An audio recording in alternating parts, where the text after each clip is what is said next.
Today is the memorial of St. Agatha, Virgin and Martyr. She's thought to have been lived around the early part of the 3rd century and died around 250. She lived during the persecution of Decius, who had an edict against the Christians. And she was said to have been born in a wealthy, influential family, beautiful young girl, and she was a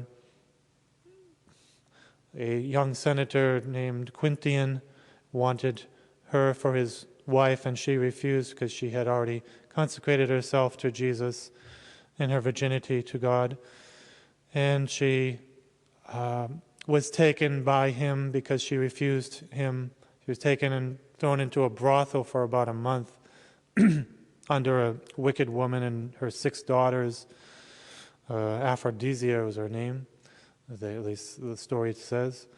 And so she spent a month there under many indignities, but she remained firm in the faith, and she was taken out after that and subjected to many tortures by this man, Quintian, and she suffered them all cheerfully and stretched on a rack and burned and had her sides torn with hooks and rolled over hot coals and broken materials and things like that, and then finally had her breasts cut off, and then she died. And after that happened, St. Peter appeared to her and cured her, the story goes. But after her further tortures, she died. So she was from Sicily, the town of Catania, and she was invoked to put an end to the threats of volcanoes in Sicily, and she's invoked as a patron against the outbreak of fires. But we have today in the gospel, this gospel in her honor, that we should deny ourselves and take up our cross, that if we lose our life, we will save it, and if we live for this world, that we will lose our life.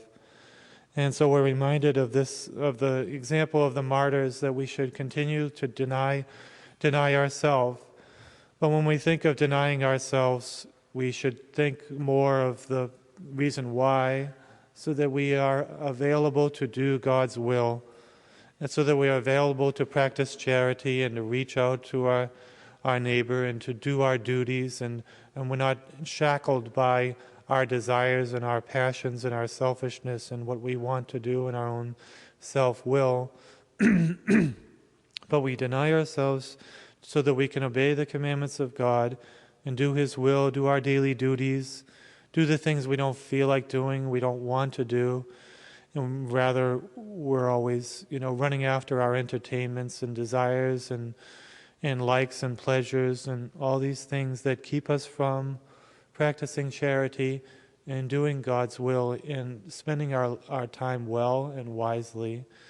That's where you look at families, we look at parents who have so many duties and so many things to take care of their wife and husband and children, and they have to do those things.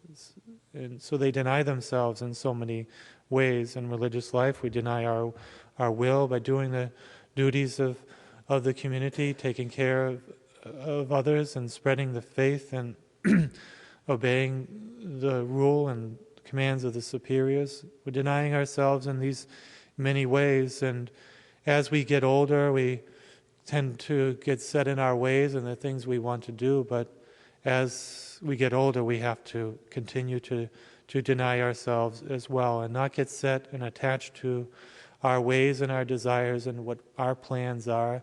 Instead, to be free again, to do what God shows us we need to be doing on a daily basis. What are our obligations and what are the needs of our neighbor? To always be free to reach out and do, and to be able to do God's will as we see it, which is not, and very often not, our own will. So we pray to Saint Agatha today to help us to deny ourselves on a daily basis, to follow Jesus and to do His will, and to to be ready to practice charity in all the many forms that we will come across each day.